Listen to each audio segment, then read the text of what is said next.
Bonjour et bienvenue à toutes et à tous. Il est 11 heures, nous allons pouvoir commencer ce webinaire, ce dernier webinaire du cycle dédié au concours Capitale française de la biodiversité. Pour ce dernier webinaire, le thème que nous avons retenu est eau et biodiversité. Donc c'est le thème de la prochaine édition du concours Capitale française de la biodiversité. Alors pourquoi ce thème ? L'eau est un élément essentiel à la vie et donc à la préservation de la biodiversité. La préservation et la restauration des zones humides, des rivières, du littoral et du milieu marin est essentielle pour de nombreuses espèces. La nature rend aussi des services pour la gestion de l'eau. C'est le cas de la protection de la ressource en eau potable, de la lutte contre l'érosion et le ruissellement, de l'expansion des crues ou encore du rafraîchissement urbain. Alors, tous ces mots-clés renvoient à un large panel d'actions exemplaires menées par les collectivités. Nous allons en découvrir quelques-unes au travers de ce webinaire avec les interventions tout d'abord de Gilles Lecuir de l'Agence régionale de la biodiversité en Île-de-France, qui présentera un panorama d'actions issues des différentes éditions du concours Capitale française de la biodiversité. Puis de Frédéric Ségur, directeur du service arbres et paysages de la métropole de Lyon, Capitale française de la biodiversité en 2019 sur le thème Climat, la nature, source de solutions. Et enfin, je terminerai ces interventions avec une courte présentation des modalités de participation à la prochaine édition du concours Capitale française de la biodiversité. Alors, avant de passer la parole, je voulais vous rappeler le déroulement de ce webinaire. Donc, nous allons être ensemble pendant 1 heure. Il y aura 30 à 40 minutes d'intervention suivies d'un temps d'échange. Pendant la présentation, vous pouvez poser vos questions via le chat. Selon les sujets, nous essaierons autant que possible de vous apporter une réponse directement par écrit avec mes collègues Sandrine Laramendi, Robin Dagua et Gilles Lecuir. Et sinon, je reprendrai l'ensemble de vos questions à l'issue du temps de présentation pour un échange avec les intervenants d'environ 15 à 20 minutes. Ce webinaire est enregistré. Vous pourrez accéder au replay qui sera disponible sur le site internet www.capital-biodiversité.fr et les présentations des intervenants seront également mises à disposition sur le site internet. Alors, je vous propose, sans plus attendre, de pouvoir commencer ce webinaire avec la première intervention de Gilles Lecuir, à qui je vais donner la parole.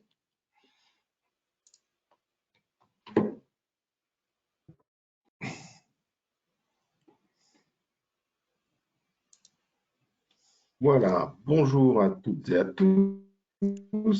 Alors, pour celles et ceux qui nous suivent depuis le début de ce cycle, il me revient le plaisir de faire un petit tour d'horizon d'actions exemplaires de collectivités que nous avons collectées grâce à vous depuis 10 ans. Alors, c'est une sélection partielle, partiale, et qui a juste pour but d'illustrer et de donner à voir. Et vous trouverez de très nombreuses ressources dans les liens que je vous ai indiqués sur, sur chacune de ces diapos. Alors, les zones humides sont des milieux clés pour la biodiversité et très logiquement d'ailleurs, lorsqu'elles sont correctement protégées. Est-ce que ma diapo... Ça va? Tu me le confirmes, Laura? Oui, oui, c'est très bien. Parfait. Pardonnez-moi. Et donc, je vous disais que les zones humides sont des milieux clés pour la biodiversité, et très logiquement d'ailleurs, qu'elles sont correctement protégées, restaurées et gérées, elles deviennent souvent des réserves naturelles. C'est le cas à Condette, dans le Pas-de-Calais, où la restauration du marais, qui a longtemps été exploité pour sa tourbe, a fait l'objet d'un travail remarquable du syndicat mixte Eden 62 qui fédère et mutualise les moyens du département et de communes et intercommunalités autour des espaces naturels sensibles. Autres acteurs majeurs aux côtés des collectivités du bloc communal, les parcs naturels régionaux, comme celui de la Haute-Vallée de Chevreuse en Île-de-France, qui est gestionnaire de la réserve naturelle des étangs de Bonnel et accompagne le village dans l'ensemble de ces actions en faveur de la protection de la nature. Connaître les zones humides de son territoire, les espèces de flore, de faune, de fonges qui y vivent, mais aussi leur fonctionnement hydrologique et écologique, ainsi que les impacts des activités humaines alentour. C'est ce qu'a très bien fait la ville de Niort, dans le Marais de Poitevin, un territoire d'eau s'il en est, capitale française de la biodiversité 2013. Une connaissance qui permet de passer à l'action avec méthode et efficacité et avec le soutien notable des agences de l'eau partout en France, acteurs majeurs évidemment du financement des travaux liant eau et biodiversité. Alors, je vous en avais parlé lors de notre premier webinaire à propos de planification, en évoquant notamment le travail de Eau de Paris ou encore celui de Eau du bassin rennais. La protection de la ressource en eau potable, pour le moins essentielle, est un outil puissant pour la préservation de la biodiversité qui est associée au milieu aquatique comme au milieu dit sec, mais qui peuvent être source de pollution de l'eau. À Besançon, on agit aussi de longue date pour inciter les agriculteurs à passer à l'agriculture biologique pour protéger les sources qui, pour certaines, sont extrêmement anciennes et fournissent de l'eau potable depuis les Romains pour ce qui concerne Besançon, si je ne m'abuse. Alors, vous le savez, au cours du XXe siècle, nous avons maltraité nos cours d'eau, pensant bien faire à l'époque, et partout en France, en milieu rural comme en milieu urbain, un travail de fond est engagé depuis de nombreuses années pour restaurer et rétablir la qualité écologique de nos ruisseaux, rivières et fleuves. Ici, je vous ai indiqué l'exemple du travail sur la Vologne et ses affluents, piloté par la communauté de communes Bruyères-Vallon des Vosges. De nombreux obstacles rythment nos rivières. Ici, un fleuve côtier, la Brague, dans les Alpes-Maritimes. Et ces obstacles empêchent la circulation des poissons, des batraciens, mais aussi des sédiments.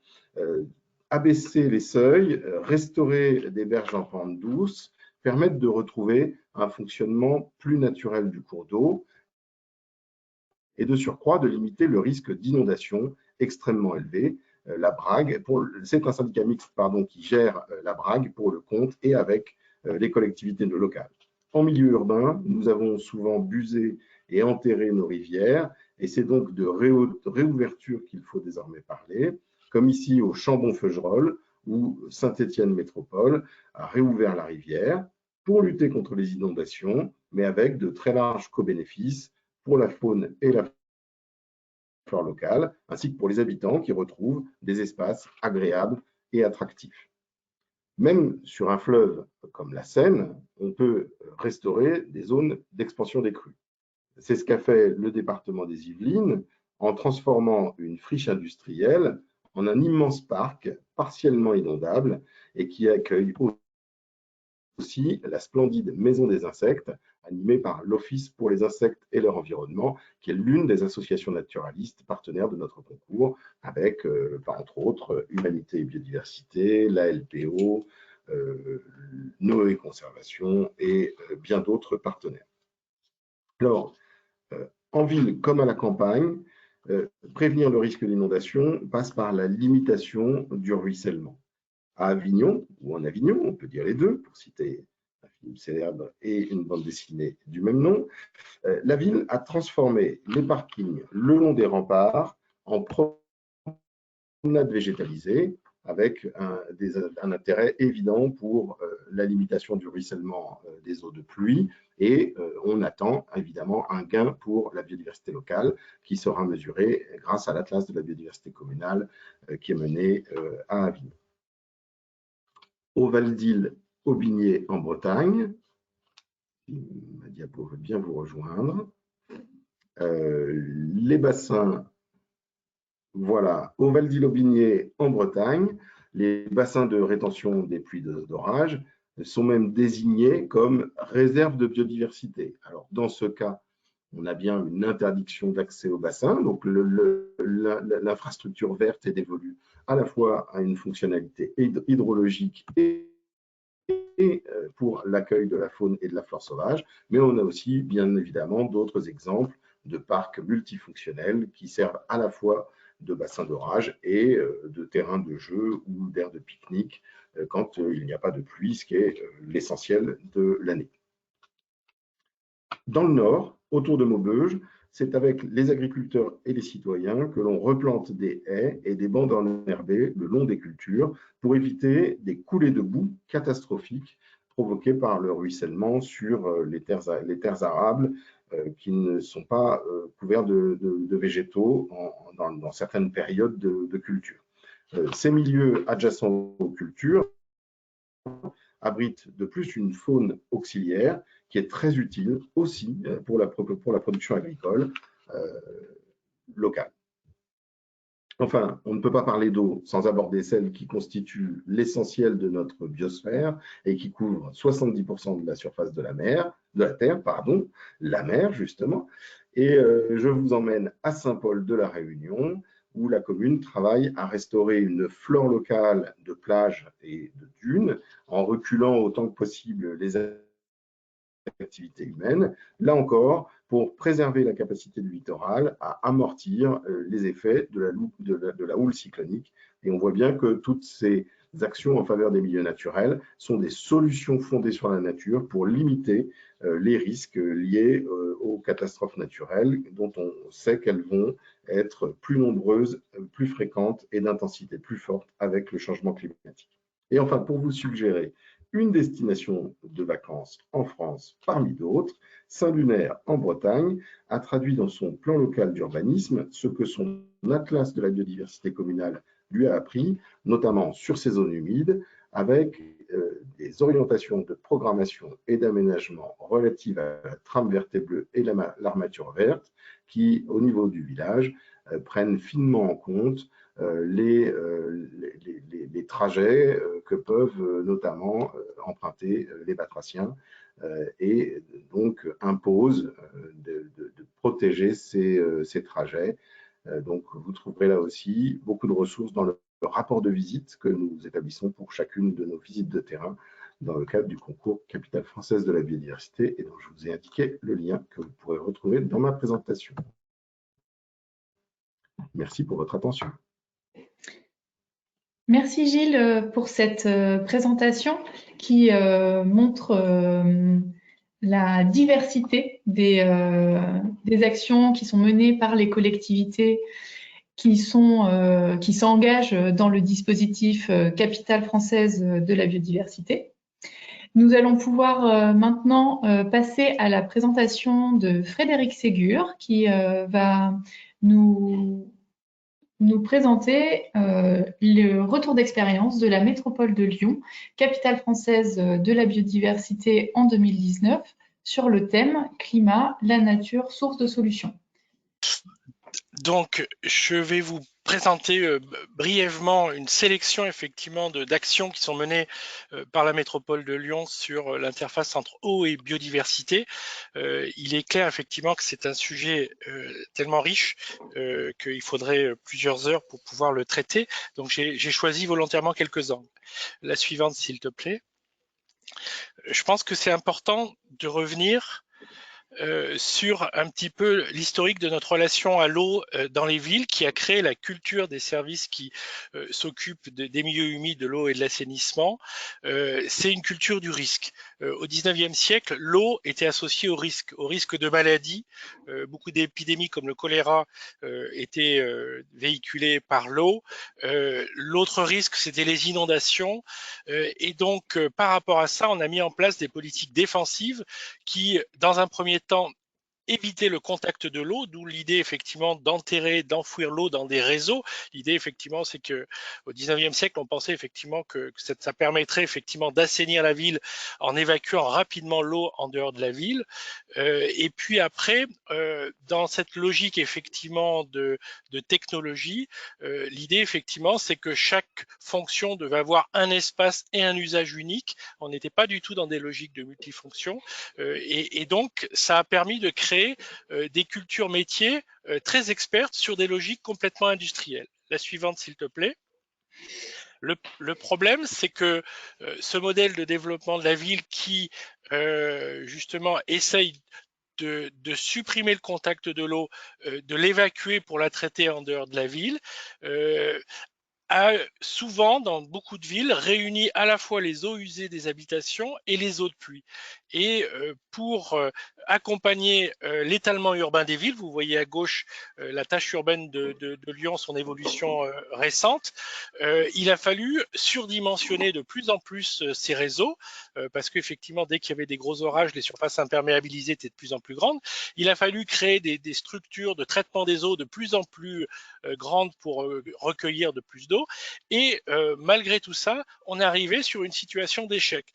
On n'est pas capable économiquement de suivre cette évolution sur un territoire en croissance. Quand il y a des orages, l'impact sur l'environnement est très mauvaise et il y a des rejets pollués qui vont dans les milieux naturels et donc la gestion de l'eau contribue à polluer les milieux naturels. Donc il y a eu une prise de conscience dans les années 90 que cette question de la gestion de l'eau devait être prise de manière complètement différente. Parallèlement à ça, à peu près dans la même époque, dans les années 90, on a commencé à se réinterroger sur les enjeux liés à la nature en ville. On ne parlait pas encore de biodiversité, mais on parlait effectivement d'écologie urbaine au départ. Et à partir des années 90, on a pu lancer toute une série d'actions pour réintégrer effectivement la question de la nature, la question de sa protection, de sa mise en valeur, de son ouverture au public, de la pédagogie qui devait l'accompagner, donc avec des chartes d'écologie urbaine, puis des chartes de l'arbre que vous connaissez certainement. L'intérêt de toutes ces démarches, c'est qu'elles ont montré qu'il fallait aller vers un décloisonnement, créer une culture commune, c'est le slogan de la charte de l'arbre, qu'il fallait créer une culture urbaine qui permette de dépasser les cloisonnements.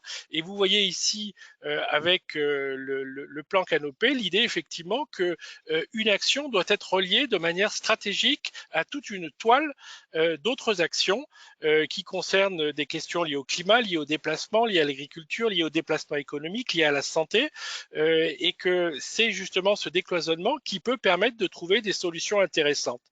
Et donc, on a beaucoup travaillé sur le lien entre la gestion de l'eau et la progression de la biodiversité dans les projets. Donc, la suivante, s'il te plaît.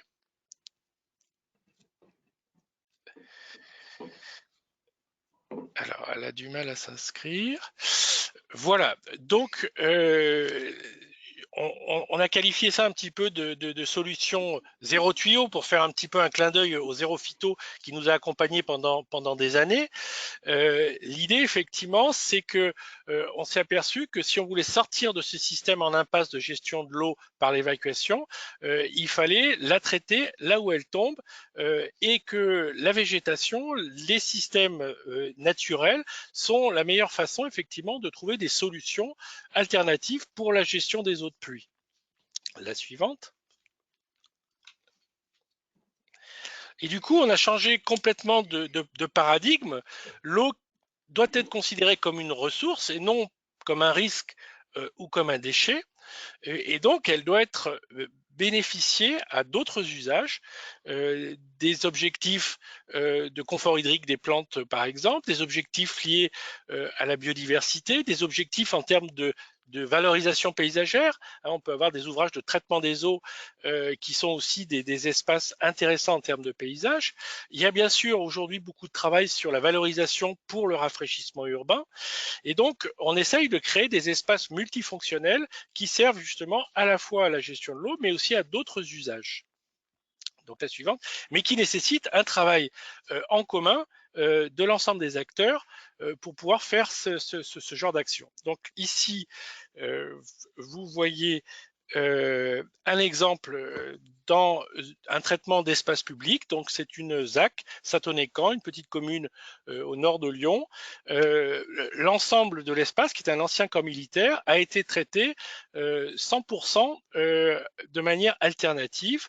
Donc toutes les eaux sont recueillies par des noues, par des jardins de pluie. Il y a tout un travail sur l'hydraulique qui permet à l'eau de s'échapper. Tous ces espaces communiquent et atterrissent vers un grand bassin qui a été surdimensionné parce que en fait cette commune est en plateau au-dessus d'un d'un ravin, et que ce ravin, effectivement, a un ruisseau qui s'appelle le ruisseau du Ravin, qui a tendance à inonder les communes qui sont en contrebas. Et le surdimensionnement de ces espaces a fait que ce bassin qui fait près de 2 hectares est en train aujourd'hui d'être transformé en arboretum pédagogique dans lequel on développe justement une collection d'espèces d'arbres adaptées au changement climatique pour les montrer aux habitants dans le cadre effectivement de nos actions sur l'adaptation des espèces au changement climatique. Alors, la suivante. L'idée, effectivement, c'est qu'aujourd'hui, dans les règlements d'urbanisme de la métropole, on impose la gestion de l'eau à la parcelle de manière systématique sur tout le territoire. Et il y a juste certains endroits où il y a des dérogations pour des questions de pollution ou de nature de sol, mais de manière basique, la gestion de l'eau à la parcelle est une obligation. Et comme on l'a obligé pour les acteurs privés, on a décidé de l'appliquer également sur nos propres projets urbains. Donc tous les projets d'aménagement, même dans l'hypercentre, comme ici l'aménagement d'une place, la place de Francfort à côté de la gare de la Part-Dieu, qui nécessitait effectivement beaucoup d'espace libre pour le passage des piétons, des cyclistes et des usages, a été réalisé de manière complètement perméable, avec un sol fertile continu, avec la méthode de Stockholm, qui est sous la place et qui a permis de planter une centaine d'arbres sur un sol continu qui est alimenté en direct par l'eau de pluie qui ruisselle à travers le pavement. Donc aujourd'hui, on s'applique cette question effectivement de la gestion des eaux sur tous nos projets. Donc on a créé pour ce faire toute une série de guides sur la gestion intégrée des eaux pluviales et sur donc des guides d'aide à la conception. La suivante, s'il te plaît. Ces guides d'aide à la conception, ils permettent effectivement, donc c'est un travail qui a été co-construit par tous les directions concernées de la métropole, avec certains bureaux d'études partenaires qui ont également contribué. Et l'idée, c'est d'avoir toute une série de questionnements et d'aide à la décision et d'exemples qui puissent accompagner l'ensemble du travail, de la programmation stratégique, en passant par les études de faisabilité jusqu'à la réalisation des travaux et la gestion. L'idée, c'est effectivement de montrer quelles questions on doit se poser pour aller dans le sens de la ville perméable, donc avec voilà, quelques exemples effectivement de contenu effectivement qui permettent d'illustrer par des exemples positifs ou négatifs ce qu'il faut faire ou ce qu'il ne faut pas faire et quelles solutions peuvent être trouvées, comment trouver davantage d'informations sur ces questions. Donc, la suivante, s'il te plaît. Donc cette question, effectivement, elle est prise en compte de manière systématique sur les projets d'aménagement de la métropole, mais elle est aussi encouragée sur le domaine privé. Donc il y a aussi toute une série d'actions qui ont été faites, des outils qui ont été créés pour faciliter effectivement l'appropriation de techniques de valorisation des eaux de pluie par les habitants. Donc voilà un exemple de guide. Un petit peu plus loin, on va voir un autre exemple qui, lui, donne des outils d'aide pour la conception. Donc là, on est en amont des constructions. Les gens peuvent effectivement aller consulter une application qui leur permette effectivement de voir qu'est-ce qu'ils devraient faire effectivement pour que leur projet d'aménagement, de construction, permettent de à la fois apporter des réponses en termes de gestion de l'eau de pluie, mais aussi apporter des solutions en termes de biodiversité. Donc ça, c'est quelque chose véritablement de très important. Pour changer effectivement les pratiques, il faut faire de la pédagogie, il faut apporter des solutions. La collectivité doit être dans l'accompagnement, dans l'incitation et pas uniquement dans la réglementation. Alors, bien évidemment, les actions menées par la métropole et ses partenaires ne se cantonnent pas effectivement que à l'aménagement des espaces publics ou au règlement d'urbanisme pour les constructions sur le domaine privé. Elles portent aussi sur des domaines aquatiques. Il y a un réseau hydrographique très développé sur Lyon et on a eu l'occasion dans les années 2000 de mettre en valeur à l'intérieur de Lyon les rives du Rhône Et il y a quelques années, on a décidé d'avoir un projet similaire qui se fasse sur les rives de la Saône, mais dans un contexte complètement différent, puisque là, il est question de 50 km de rives qui partent de l'hypercentre de Lyon jusque dans des campagnes environnantes, qui traversent des milieux complètement différents. Et le principal enjeu qu'on avait avec ce projet, c'était de concilier à la fois l'ouverture au public, l'accessibilité de ces espaces pour la promenade, avec leur requalification écologique ou la protection de milieux fragiles. Donc la suivante.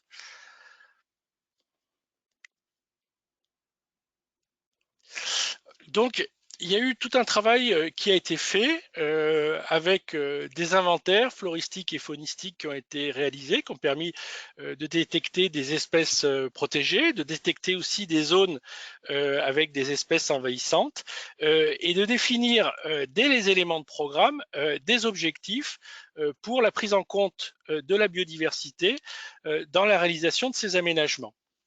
Donc avec des mesures de protection, des mesures de requalification d'espace. Alors pour faire cela, la métropole qui faisait la maîtrise d'ouvrage de ce projet s'est entourée d'un certain nombre de partenaires, par exemple le Conservatoire botanique national du Massif central, qui a permis effectivement de faire tout un travail de veille scientifique et de proposition de protocole. Un bureau d'études, Biotop, qui a permis effectivement d'accompagner la métropole, notamment en créant des guides pratiques qui permettaient à tous les acteurs, y compris les entreprises, et les concepteurs, parce qu'il y avait différents maîtres d'œuvre qui réalisaient ces projets, de faire effectivement, de prendre en compte ces recommandations. Et puis, bien sûr, il y a eu également un travail sur la production de végétal local à partir de collectes de graines qui ont été faites sur place ou de multiplication de plantes. Et donc ça a été fait en partenariat avec la pépinière de la ville de Lyon. Donc la suivante, s'il te plaît.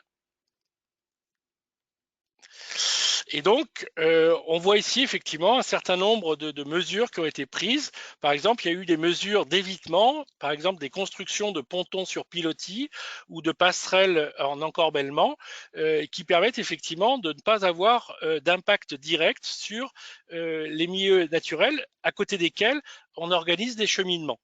Il y a eu des mesures de mise en défense, c'est-à-dire de protection physique d'espaces, d'arbres que l'on voulait protéger. Il y a eu des mesures effectivement également là-dessus. Voilà, donc je ne vais pas pouvoir m'étendre là-dessus. J'ai un dernier exemple à vous proposer qui a été piloté par le SAGIR, qui est un syndicat de bassin auquel participe la métropole de Lyon. On a un bassin de l'Iseron qui regroupe plusieurs ruisseaux et qui pose régulièrement des problèmes d'inondation puisqu'il recueille un grand espace naturel autour de Lyon, mais il rentre jusqu'au cœur de l'agglomération sur des surfaces de plus en plus imperméabilisées, ce qui fait qu'à son débouché sur le Rhône, il y avait régulièrement des problèmes d'inondation, dont vous voyez ici quelques images. Et donc, dans les années 60-70, pour résoudre ces problèmes, on avait mis en place des systèmes effectivement d'artificialisation de cette rivière qui étaient busés, qui étaient protégés par des jolis murs et des constructions en béton. Et du coup, l'enjeu sur la suivante, c'était justement de lutter contre ces problèmes d'inondation tout en proposant des solutions d'amélioration effectivement de la biodiversité et du fonctionnement écologique de ce milieu et de faciliter aussi l'appropriation par les habitants par la promenade. Et donc ça s'est fait effectivement sur un travail sur l'élargissement du lit de la rivière qui a permis une politique de renaturation assez intense. Vous voyez ici quelques photos après réalisation. Donc là, on est seulement 2 ans après la réalisation des travaux de renaturation et on voit que l'environnement a complètement changé et qu'on a retrouvé des espaces qui sont beaucoup plus intéressants en termes de biodiversité, en termes d'appropriation par les habitants, mais aussi en termes de climat puisque on est au cœur d'une zone urbaine et ce milieu est aussi un espace, un îlot de fraîcheur au cœur de cette ville. Voilà, la suivante. Juste pour vous dire que ce projet a permis également de faire des recherches sur la lutte contre la renouée du Japon. Il y a eu tout un protocole qui a été mis en place parce que cette rivière était busée, mais elle était aussi envahie de différents types de renouées. Et donc, il y a eu un très gros chantier pour justement traiter les terres par criblage et concassage avant de les réutiliser pour la politique de renaturation. Et voilà, et ça faisait partie effectivement d'un des projets que l'on a présenté l'année dernière pour le concours Capitale française de la biodiversité, puisqu'on était effectivement à cette interface entre le triptyque biodiversité, eau et climat. Je vous remercie de votre attention. Merci Frédéric pour cette belle intervention qui donne plein d'idées, qui a suscité aussi plein de questions. On les verra tout à l'heure. Je vais reprendre la parole pour vous présenter très rapidement le concours Capitale française de la biodiversité pour la prochaine édition donc, de ce concours. Donc, le thème est eau et biodiversité. Le concours Capitale française de la biodiversité est organisé sous le patronat de la Convention sur la diversité biologique. Il est co-organisé par l'Office français de la biodiversité, les ministères en charge de la transition écologique et solidaire et de la cohésion des territoires et des relations avec les collectivités territoriales. Et il est co-organisé de manière plus opérationnelle par l'Agence régionale de la biodiversité en Île-de-France, Plantes et Cités, et le CEREMA. Sur le thème, donc pourquoi candidater au concours Capitale française de la biodiversité? Alors, il y a plusieurs possibilités. En fait, la participation au concours, elle est très large. Elle commence par le partage des connaissances et des bonnes pratiques avec l'organisation d'événements, de séminaires sur votre territoire.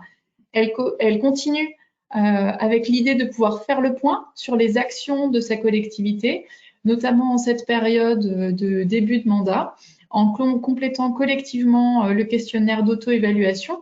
Donc, pour rappel, ce questionnaire, il est structuré autour de 3 grands axes. Un axe planification et aménagement du territoire, un axe biodiversité, gestion et suivi, et un axe sur biodiversité et citoyenneté. Et donc, il implique que ce soit des personnes identifiées différentes au sein des collectivités qui puissent maîtriser les sujets. Donc, c'est un bon moyen de ne plus réfléchir en silo, comme le disait justement Frédéric sur la question de l'eau. On peut participer en faisant connaître les actions exemplaires de son territoire, c'est-à-dire en remplissant au moins une fiche action. Donc, le concours Capitale française de la biodiversité est organisé autour de 3 fiches actions qui reprennent ces 3 grands axes et les meilleures d'entre elles feront l'objet d'une parution dans un recueil national sur le thème de l'année, donc eau et biodiversité. On peut aussi, si on souhaite faire l'ensemble des choses, candidater au titre de Capitale française de la biodiversité au niveau national. Il y a un prix par catégorie, donc village, petite ville, ville moyenne, grande ville et intercommunalité, et un porte-étendard national qui est désigné à l'issue du travail d'évaluation, de visite et de jury. Donc pour cela, il faut remplir à la fois le questionnaire d'auto-évaluation et les 3 fiches actions. Je vous donnerai le détail de comment candidater juste après. Alors, quand participer? Le calendrier de l'opération Capitale française de la biodiversité 2020-2021 a été un petit peu revu. Si parmi vous, il y a des gens qui nous écoutent et qui sont des habitués de cette opération.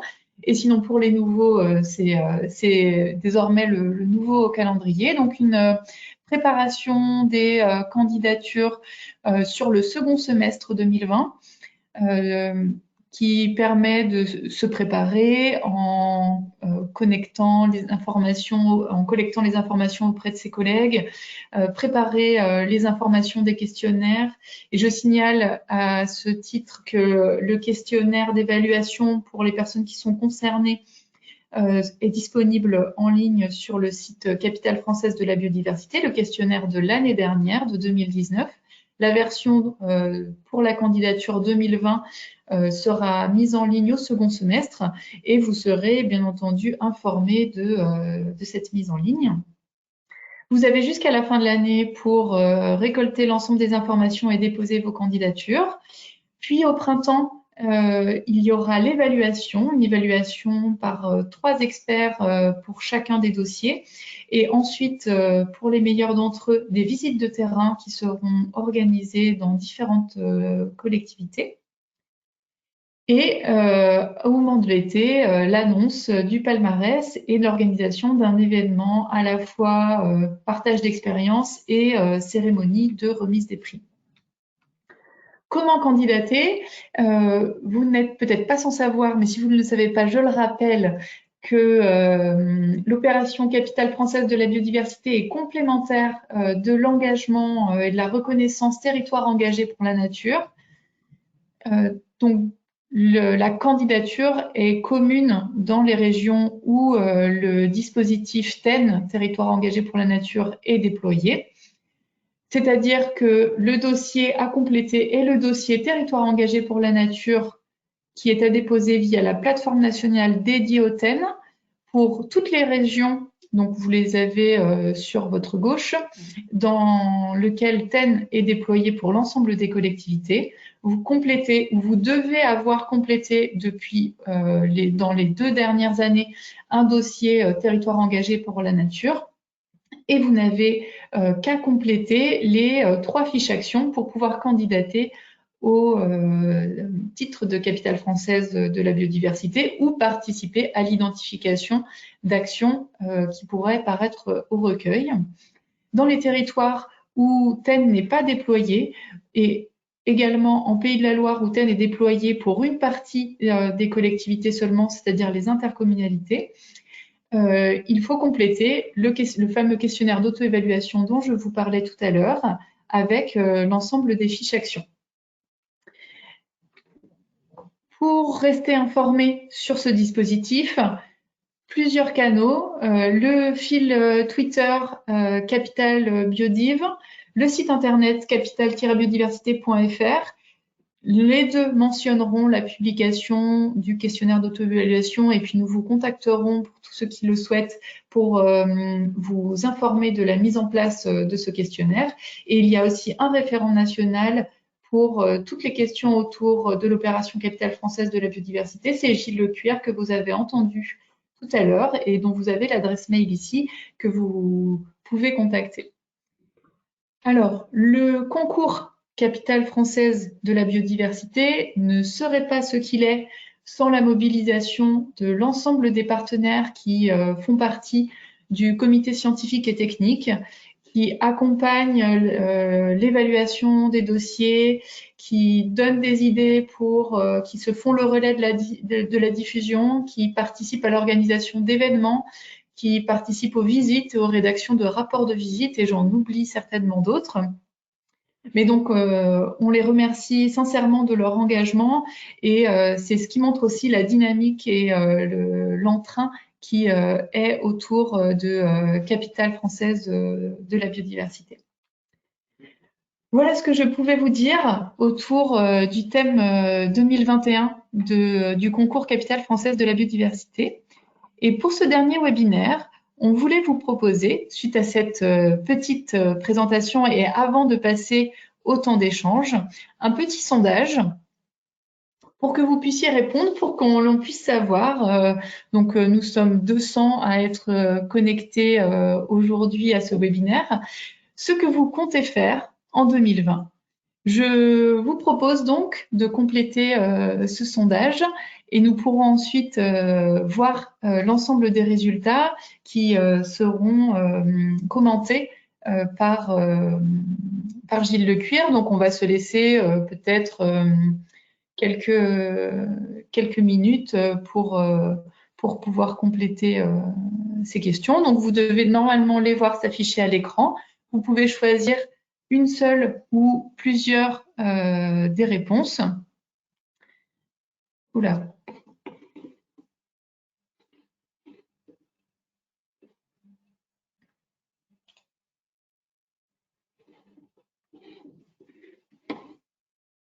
Et Aurore, j'en profite pendant que chacun répond aux questions pour compléter sur les partenaires du concours Capitale française de la biodiversité, avec des partenaires qui montent en puissance et qui sont extrêmement importants dans chacune des régions, que sont les agences régionales de la biodiversité ou les collectifs régionaux de la biodiversité, et qui sont des piliers essentiels à la fois de territoires engagés pour la nature et de Capitale française de la biodiversité. Donc merci aussi à eux. Alors, on a 60% de vote. Je ne sais pas si on s'arrête à ce niveau-là ou si on attend encore un petit peu pour compléter. En attendant, ce que je propose, qu'on puisse atteindre peut-être les 80% de vote, c'est de poser une première question aux intervenants. Donc, il y avait une question qui a été posée au tout début de la présentation et qui n'était pas tout à fait dans l'objet des discussions aujourd'hui. C'est la question sur les problématiques liées au protocole sanitaire du Covid-19 par rapport à la protection des milieux et l'usage des produits agressifs et aux quantités de déchets qui sont générés. Donc, est-ce que Gilles et Frédéric, vous voulez apporter un regard sur cette question?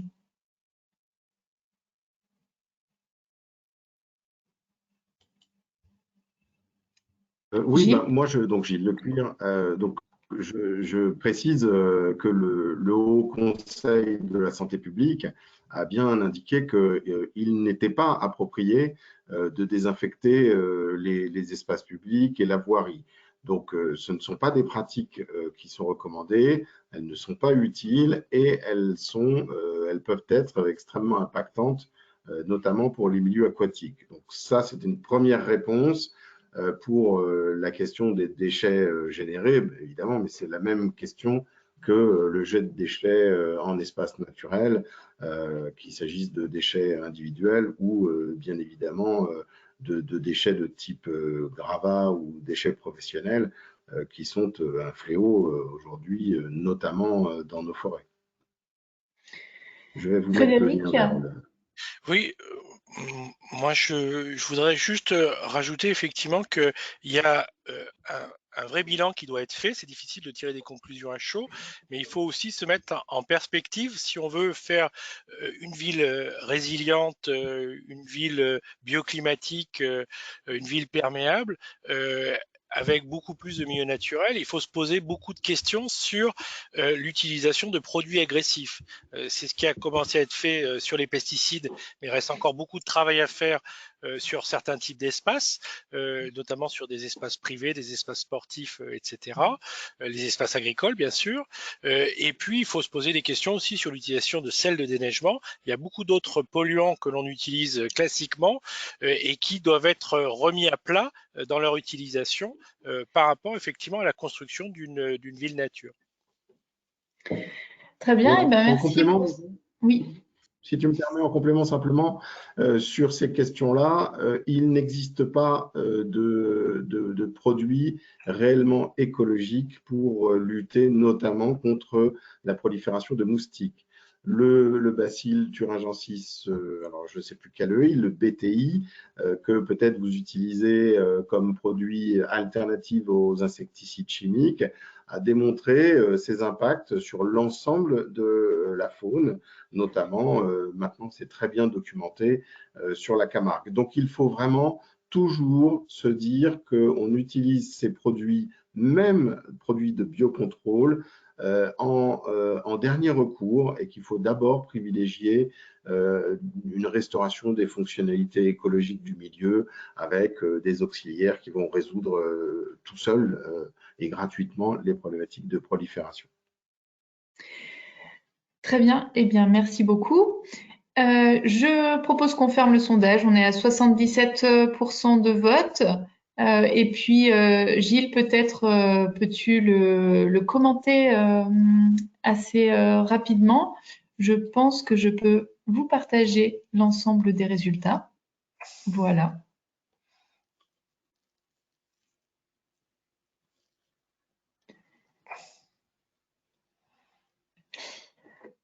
Alors, Gilles, ton micro est coupé, si tu...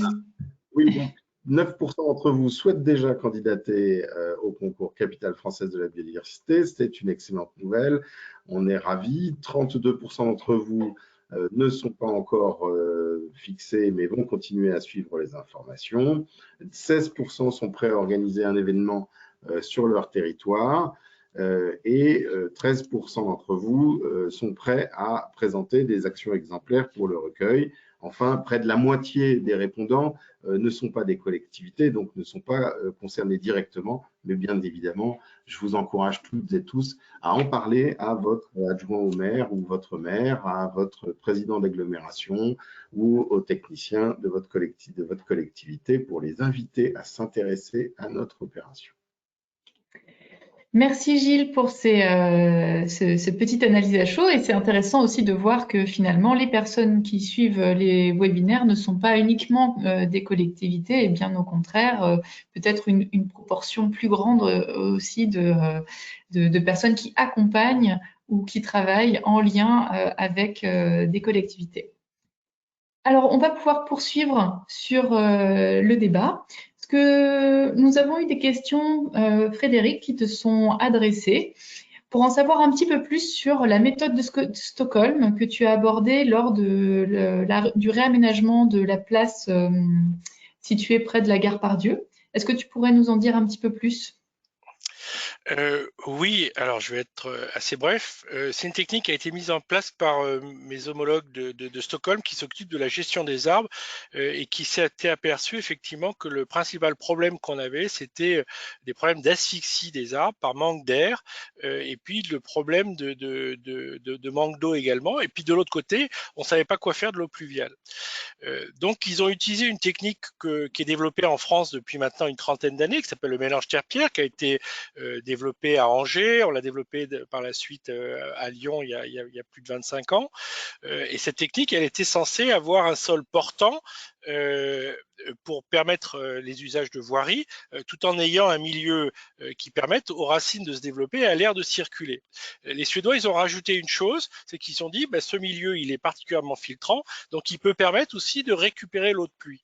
Et donc, ils ont rajouté une couche de ballast au-dessus du mélange terre-pierre qui permet de récupérer rapidement des grandes quantités d'eau quand il y a un orage. Ça fait une couche un petit peu de stockage effectivement de cette eau qui ensuite percole à travers le milieu et donc réalimente le sol pour la végétation, le trop-plein finissant par s'infiltrer naturellement comme dans une tranchée d'infiltration dans le sol en place. Donc ce système il est intéressant parce que plutôt que d'avoir d'un côté un jardin et de l'autre une tranchée d'infiltration, on a un système hybride qui permet à la fois de gérer l'ensemble de l'eau pluviale. Ce que je vous ai montré, donc c'est sur cette place, l'ensemble de la place sur 3500 m² est traité avec ce système de Stockholm. Donc c'est une fosse terre-pierre de 3500 m³ d'un seul tenant qui permet d'avoir un sol continu et qui est en relation avec la partie aérienne. Donc elle récupère à la fois de l'eau et de l'air. Et donc on s'est aperçu effectivement que ça permet aussi d'alimenter la vie biologique du sol. Même si on a un sol continu en termes de couverture minérale, on a dessous une vie biologique qui s'installe et les végétaux peuvent s'installer. Il peut y avoir aussi des greffes racinaires ou des rencontres à terme entre les voisins, puisque effectivement le sol est continu dans toutes les directions. Donc c'est quelque chose d'intéressant parce que cette technique, le surcoût de réalisation des fosses d'arbres était moins important que créer un bassin enterré pour gérer l'eau de pluie. Donc c'est pas quand on intègre la gestion de l'eau, les économies qu'on fait sur la gestion de l'eau, et là, on ne parle qu'une partie des économies, parce que chaque mètre cube d'eau qui est envoyé dans une usine de traitement, ça coûte plus d'1 euro à la collectivité tous les ans. Donc, il faut se dire effectivement qu'il y a des économies sur la conception, mais il y a aussi des économies sur la gestion à long terme de l'eau pluviale. Et cette économie, elle peut être mise à contribution pour améliorer les conditions de vie des arbres. Alors, bien sûr, cette solution, elle est à garder uniquement quand on est dans un milieu dense qui ne permet pas de construire des jardins de pluie. Nous, notre priorité, c'est de créer effectivement des espaces végétalisés avec plusieurs strates de végétation. Mais ici, avec les flux qu'on a à côté de cette gare, il était impossible de créer des jardins au pied des arbres. Donc, c'est un compromis qui permet de compléter le dispositif quand on est dans l'urbain dense. Très bien, merci beaucoup. Alors, il y a plusieurs questions par rapport, Frédéric, aux différents guides que tu as pu montrer dans ta présentation, à la fois sur le protocole sur la renouée du Japon, les guides de conception d'aide à la décision conçus par le Grand Lyon. Est-ce qu'on pourra les mettre en lien sur le site internet suite au webinaire? Oui, bien sûr, ils sont destinés justement à être liés au public, hein. Il faut savoir que à Lyon, il y a un travail qui est fait depuis très longtemps sur la gestion alternative de l'eau, parce qu'on a la chance d'avoir donc à l'INSA un laboratoire qui s'appelle le GRE, une association qui s'appelle le GRE plutôt, qui travaille sur la gestion alternative de l'eau, et donc il y a des expérimentations qui ont été menées depuis plus de 20 ans. Donc il y a une accumulation effectivement de connaissances sur différentes techniques de gestion alternative de l'eau qui ont été testées et qui ont été traduites en guide, puisque aujourd'hui l'idée c'est de démultiplier. Donc ces guides, ils sont accessibles sur le site de la métropole, mais on peut tout à fait créer un lien ou les mettre en ligne sur le site de Plantécité, bien évidemment. Très bien, donc ça répond à un certain nombre de questions. Il y a une question qui revient souvent.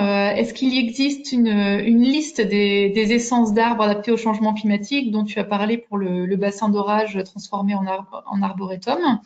Et puis ensuite, une deuxième question à propos de l'installation de mares à côté des maisons. Donc, qui était une des images de ton diaporama. Alors, comment ça se passe? Est-ce que pour des raisons de voisinage, est-ce autorisé? À quelles conditions? Et puis, y a-t-il des contrats qui sont passés pour l'entretien des mares qui sont menés par les propriétaires? Alors, sur la première question, ce serait l'objet d'un webinaire à part entière, parce que l'adaptation des espèces au changement climatique, c'est une vraie question. Il y a un travail qui est engagé à pas mal d'endroits, effectivement, autour de la connaissance, effectivement, d'espèces adaptées. Bon, il y a tout le travail qui est fait avec Floriscope par Plantécité. Le CEREMA est en train de développer un outil aussi de connaissance des essences qui s'appelle Sésame, qui pourra prochainement être déployé pour aider aussi au choix des espèces selon les contextes. Et nous, à la métropole de Lyon, ça fait 25 ans qu'on travaille sur la diversification, et actuellement, on fait un travail justement avec les techniciens de la métropole pour justement faire un bilan des espèces, pour définir effectivement quelles sont les espèces potentiellement à développer, pour développer effectivement un travail avec le milieu de la pépinière, des producteurs, pour avoir des espèces qui soient adaptées, mais dans des conditions différentes. C'est-à-dire que une des problèmes des espèces, notamment des espèces environnementales, ornementales qu'on a dans les villes, c'est qu'elles sont souvent fabriquées de manière clonale, et si on veut avoir des paysages résilients, il faudrait avoir beaucoup plus de diversité génétique. Donc il faut à la fois travailler sur la diversification des espèces, mais aussi sur la recherche des écotypes, c'est-à-dire des provenances, et aussi sur davantage de diversité génétique. Donc il y a tout un travail qui commence, qui concerne à la fois des espèces indigènes et des essences exotiques, pour justement permettre d'avoir des palettes végétales qui permettront effectivement, notamment pour les arbres, d'apporter des réponses sur plusieurs décennies.